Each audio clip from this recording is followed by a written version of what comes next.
നമുക്കൊരു നാടൻ ചിക്കൻ കറി ഉണ്ടാക്കാം. എല്ലാവരും ട്രൈ ചെയ്യണം.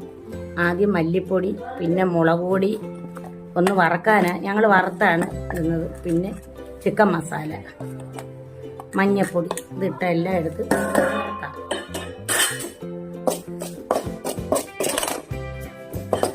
നല്ലതുപോലെ ഒന്ന് വറക്കുക. അല്ലെങ്കിൽ ഞങ്ങൾ വറുത്തല്ലേ മുളക് പൊടിച്ചത് രണ്ടൊരു പച്ചച്ചവാണ്. മുളക് പൊടി ഇടാൻ മറന്നുപോയി, കുരുമുളക് പൊടിയും കൂടി ഇടുവാണ്. എന്നിട്ട് ഇച്ചിരി കൂടി ഇടുന്നു ഞങ്ങൾ. എന്നിട്ട് നമ്മളിത് എടുക്കുക. എടുത്തിട്ട് ചിക്കനകത്തോട്ട് ഇട്ടിട്ട് ശകലം ഒരു 2 തുള്ളി വെളിച്ചെണ്ണയും കൂടി ഒഴിക്കുക. ഉപ്പും കൂടെ ഇട്ട് ഒന്ന് ഇളക്കി വയ്ക്കുക.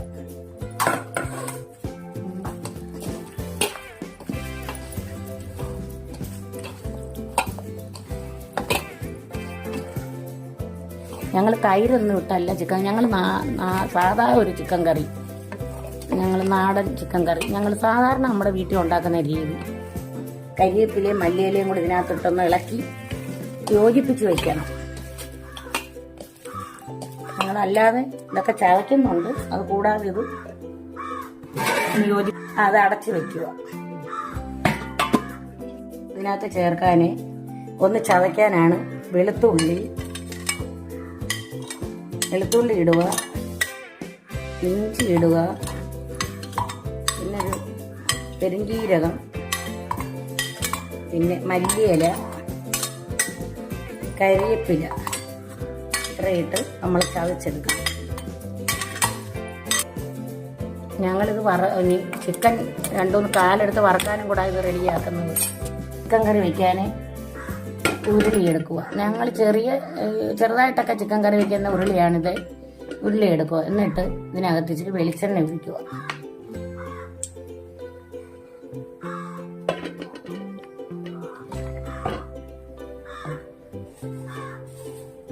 വെളിച്ചെണ്ണ തിളച്ചതിന് ശേഷം നമ്മൾ കടുക് ഇട്ട് പൊട്ടിക്കുക. പൊട്ടിച്ചിട്ട് നമ്മൾ ഈ ചതച്ച് വെച്ചല്ലോ മല്ലിയില, ഇഞ്ചി, വെളുത്തുള്ളി, ഈ പേസ്റ്റ് എല്ലാം കൂടെ ചതച്ചിട്ടില്ലേ, ഇത് ഇതിനകത്ത് ഇട്ടങ്ങ് മൂപ്പിക്കുക.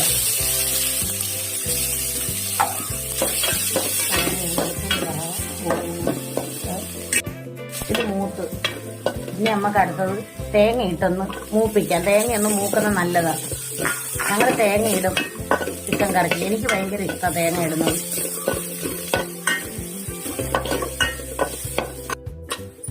ഇനി നമുക്ക് ചെറിയ ഉള്ളിയാണ് ഏറ്റവും നല്ലത്. എളുപ്പത്തിൽ നമ്മൾ വലിയ ഉള്ളി അരിഞ്ഞിടും. ചെറിയ ഉള്ളിയാണ്. ഇതും കൂടെ ഇട്ട് നമ്മൾ മൂപ്പിക്കുക. ചെറിയ ഉള്ളി ഇട്ട് മൂക്കുമ്പോഴാണ് തക്കാളിപ്പഴം കൂടെ ഇട്ട് മൂപ്പിക്കുന്നത്. ഇത് മൂക്കട്ടെ. ഇനി നമുക്ക് തക്കാളിപ്പഴം ഇടാം. തക്കാളിപ്പഴം ഇട്ടൊന്ന് മൂക്കണം. നമുക്ക് 2 പച്ചമുളകും ഇടാം.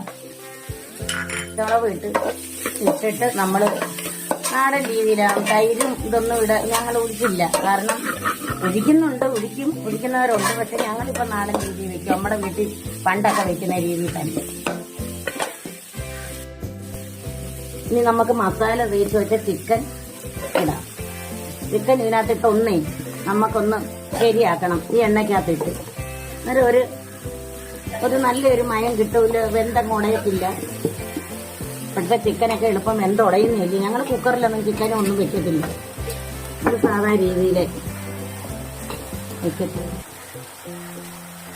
എല്ലാം കൂടെ ഒന്ന് ഇളക്കുക.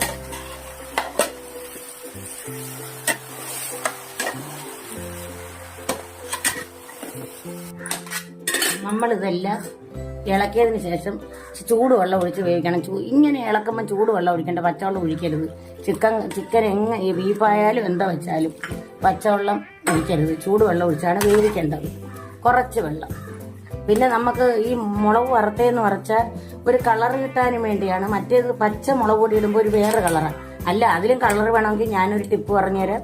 നമ്മുടെ ബീട്രൂട്ടിന്റെ ഒരു ചെറിയൊരു കഷ്ണം ഇതിനകത്തിട്ട് വേവിച്ചാൽ മതി. നല്ല സൂപ്പർ കളറായിരിക്കും അത് കിട്ടുന്ന. ഒരു നല്ലൊരു ഭംഗിയായിരിക്കും അത്. ബീട്രൂട്ട് എന്ന് പറഞ്ഞാൽ ദോഷം ചെയ്യുന്ന കാര്യമല്ലല്ലോ. പിന്നെ ഞാൻ പറഞ്ഞില്ലായിരുന്നു ബീട്രൂട്ടിന്റെ കാര്യം. അത് നമുക്കൊരു ശകലയുടെ ഒരു കളർ, നല്ലൊരു കണ്ട ഒരു ഇഷ്ടം തോന്നുന്ന കളറും കിട്ടും, ഗുണവുമാണ്. എന്നിട്ട് ഇതിനകത്ത് കിടന്ന് വെന്തോളും, കളറും വരും, നല്ലതാണ്. നമുക്ക് ലിസ്റ്റിക് ഇല്ലെങ്കിൽ നമ്മുടെ ചെറുകയിലും ഇത് പുരട്ടാൻ നല്ലതാണ്.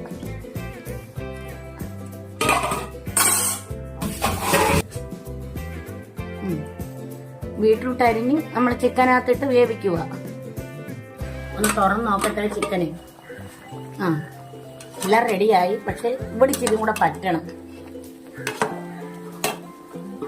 ഒന്നുകൂടെ ഒരുപാടങ്ങ് നമ്മളിട്ട് ഇളക്കരുത്, ചിക്കന് പൊടിഞ്ഞു പോവും. അത് പറ്റിയാൽ മതി. എല്ലാം റെഡിയായി. ഒന്നുകൂടെ അടച്ചു വെക്കട്ടെ. ചിക്കൻ കറി റെഡിയായി. നല്ല ചിക്കൻ കറി റെഡിയായ ബീട്രൂട്ട് ഇട്ടപ്പോൾ ആ കളർ നോക്കിയാട്ടെ, നല്ല ഇതായി. ഇനി നമുക്കിത് വാങ്ങി വെക്കാം. എല്ലാവരും ട്രൈ ചെയ്യണേ നമ്മുടെ നാടൻ ചിക്കൻ കറി.